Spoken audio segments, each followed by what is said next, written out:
Good evening. Come on, come on. Y'all tune in on this thing right now. Good evening. God bless each and every one of y'all. Listen, for those of you that are out there watching this video for the first time, I go by BJ on Facebook. God bless each and every one of y'all. Y'all tune in. I don't want to get too excited, but to God be the glory. Come on, I want to bless y'all with this really, really quickly. Really, really quickly. Stop trying to force it to fit. Stop trying to force it to fit. Yes, God, on tonight. Yes, God, on tonight. Listen, I'm peacock proud of everything that God is doing. I've literally seen deliverance and transformation like no other, and so I'm just praying that God continues to move in that avenue. God bless each and every one of y'all. I'm setting everything up. Let me know where you're watching from. As always, let us know where you're watching from. Shout out your city, your state, your location. Let us know where you are watching from. I'm gonna try to keep it calm because as y'all can hear, my voice is already gone, making some major adjustments. So. I'm going to try to keep it calm on tonight. But as always, shout out your city, your state, your location. And like my wife always says, shout out your church. Please let us know what church you are attending. Shout out your church so we can get your church in there as well. Y'all give me a few moments. I'm trying to get it all set up. That way we don't have any interruptions. God bless each and every one of y'all. Stop trying to force things to fit. Because what happens is, I'm getting ahead of myself, but what happens is the more we try to force things to fit, the more uncomfortable we come. And if that's you, let me know in the comment section that you say, I've been extremely uncomfortable with some things, and I've been trying to figure out why it isn't working anymore, and I'm trying to figure out why it isn't growing anymore, and it seems like I'm growing, but it's not growing. Oh, man. It seems like I'm getting better, but they're not getting better. It seems like I'm progressing and I'm moving on, but the situation is staying the same, or the people are staying the same, or the relationship is staying the same. Why is it that I'm the only one that feel like I'm growing? Why is it that I'm the only one, oh my God, that is moving forward, that I feel like is moving forward? Isn't it funny how we can say how good we are and how terrible somebody else is with no validation of ourselves? That's a whole nother live. I'll leave that alone. So God bless each and every one of y'all. Omaha, Nebraska's in the house. The Real Worship Center's in the house. God bless each and every one of y'all. And so here we are. Share it. Bless somebody with it, y'all. Share it. Bless somebody with it on tonight. Listen. Oh, let me turn this off. My glasses are flaring up too much. So, oh God, stop trying to force things to fit.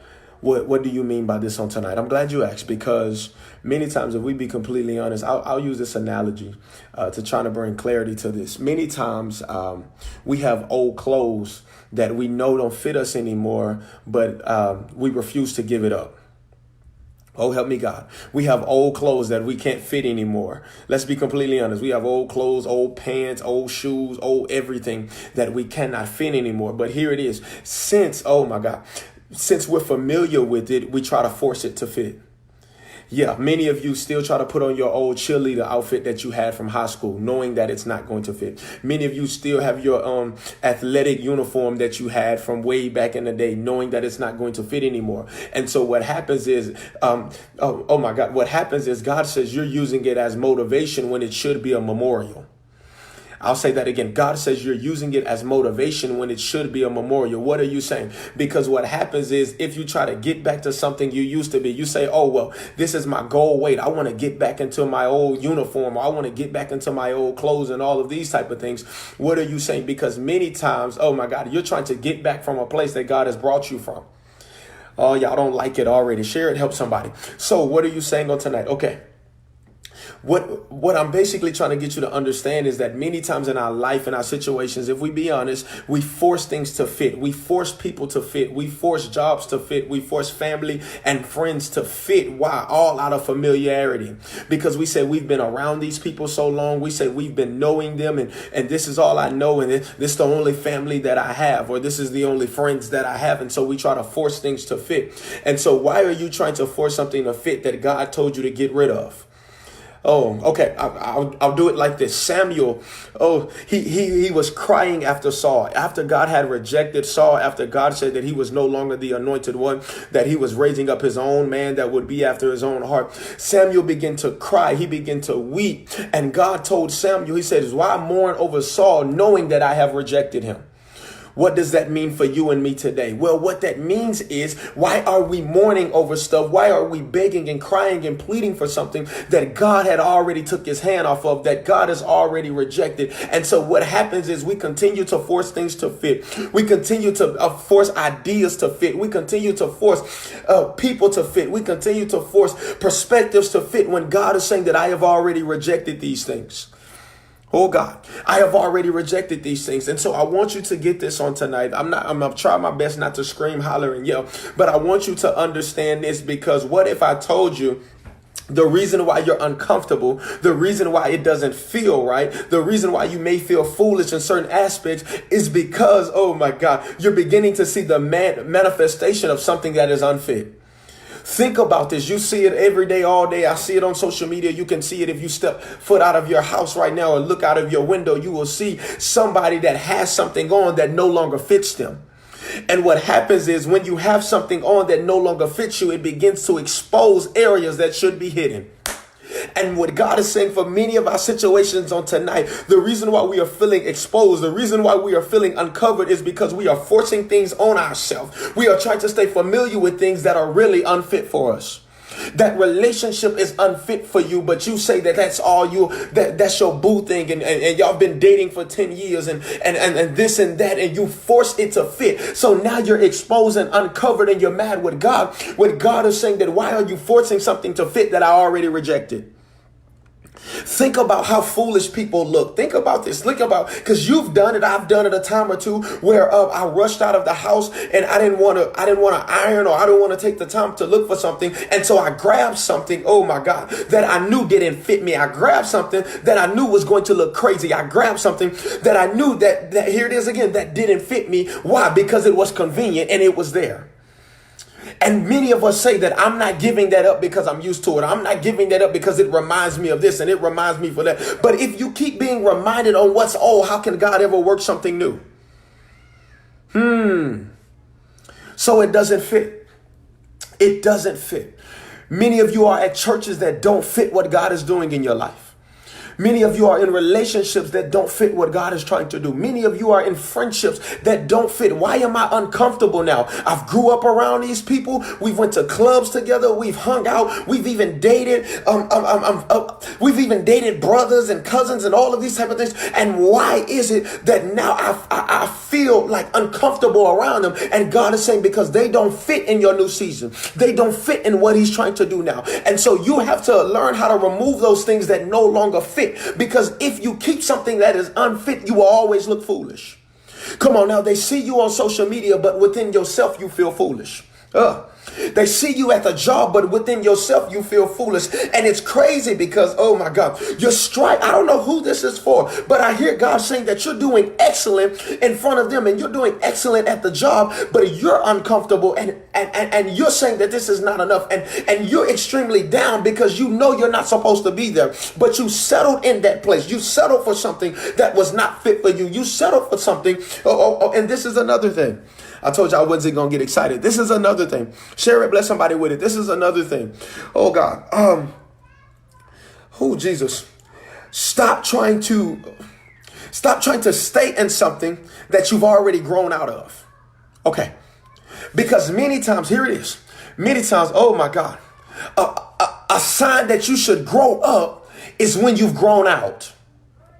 Oh God. Oh God. I felt that. I'm going to say that again. A sign that you need to grow up is that you've grown out. What are you saying? I'll prove it in a second. Because what happens is many times we hit puberty. Oh my God. Many times we grow out of things before we grow up. What are you saying? When I've grown out, now I realize that it's time for me to grow up. And you've grown out of situations. You've grown out of ministry. You've grown out of churches. You've grown out of relationships. But mentally, you have not prepared yourself. And so what happens is you are seeing the maturation of the natural, but you have yet to see the movement of the supernatural. Oh my God.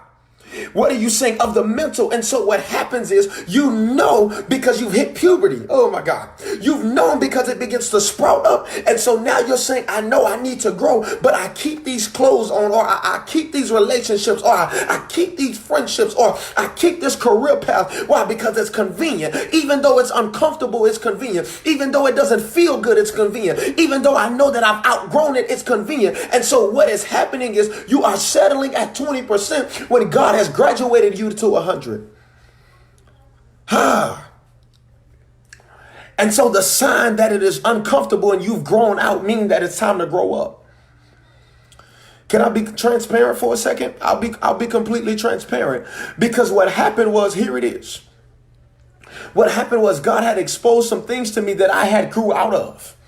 But since I was comfortable with it, since I didn't want to let go of the memories, since I didn't want to let go of everything that I have built and everything that I had went through with it, and it was there for me and all of these type of things. And what happened was, I delayed several seasons of my life because I refused to take off something that didn't fit anymore.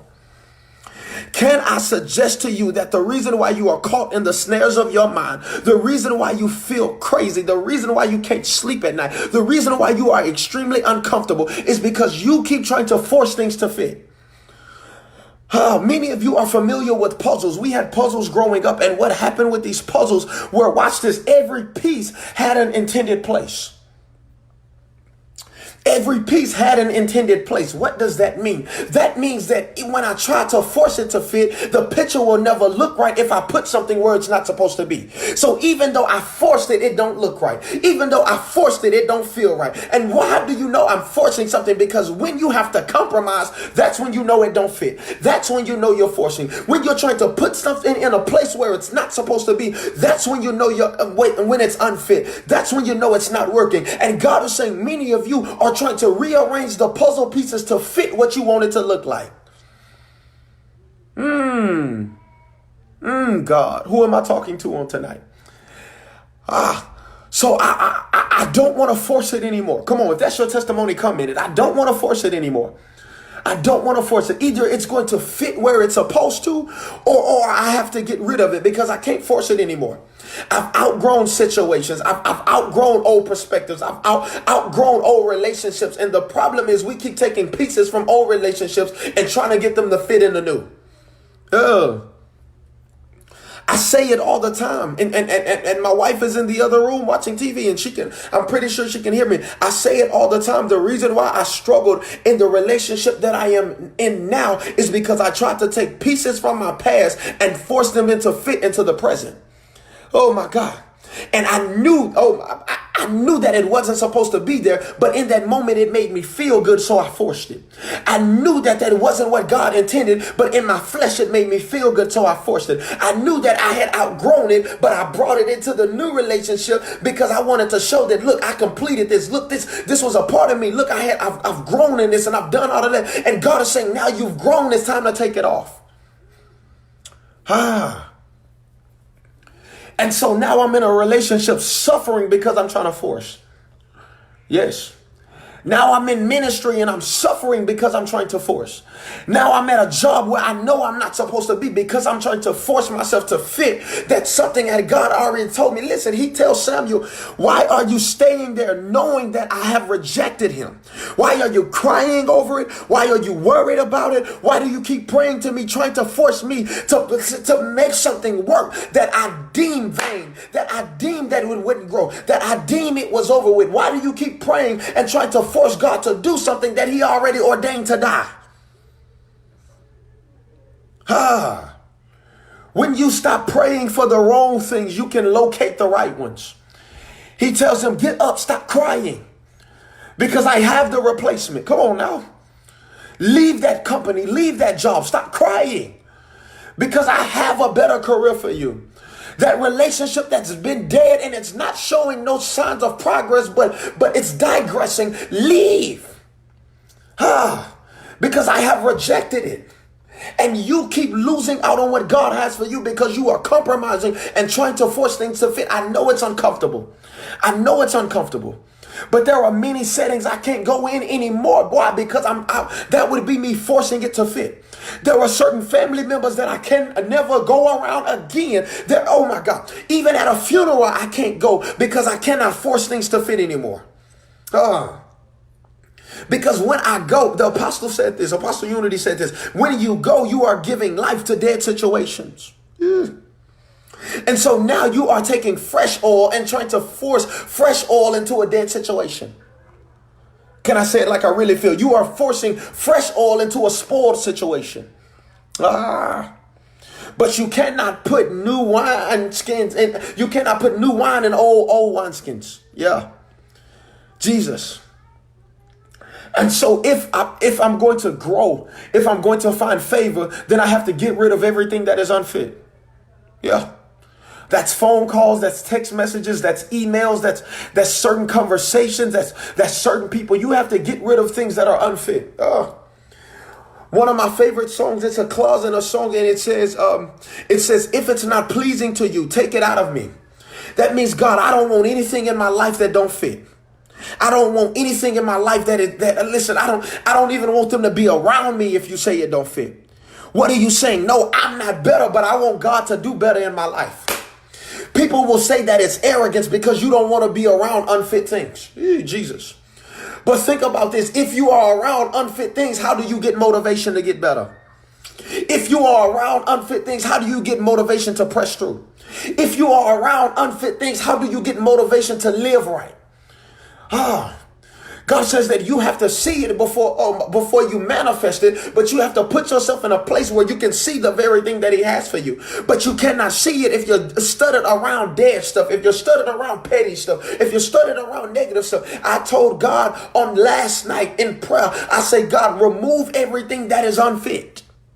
I don't care how comfortable I am with it. I don't care how long it's been around me. I don't care how good I am at it. Remove everything that is unfit. If it's the job, remove it. If it's the finances, remove it. If it's the family, remove it. If it's the friends, remove it. I don't want to be around anything that is unfit, because if it's unfit, then it serves no benefit to me.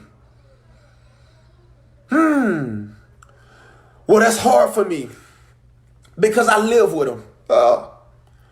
Sometimes I can testify. Sometimes you got to live in your car to be around stuff that's unfit.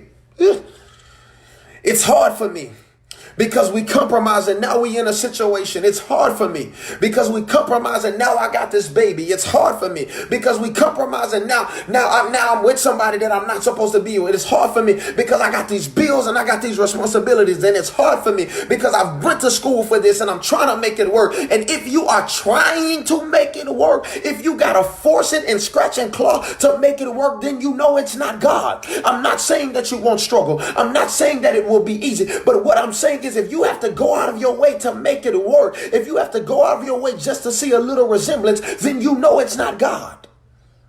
Yeah. Jesus didn't allow Peter to sink until he took his eyes off of him.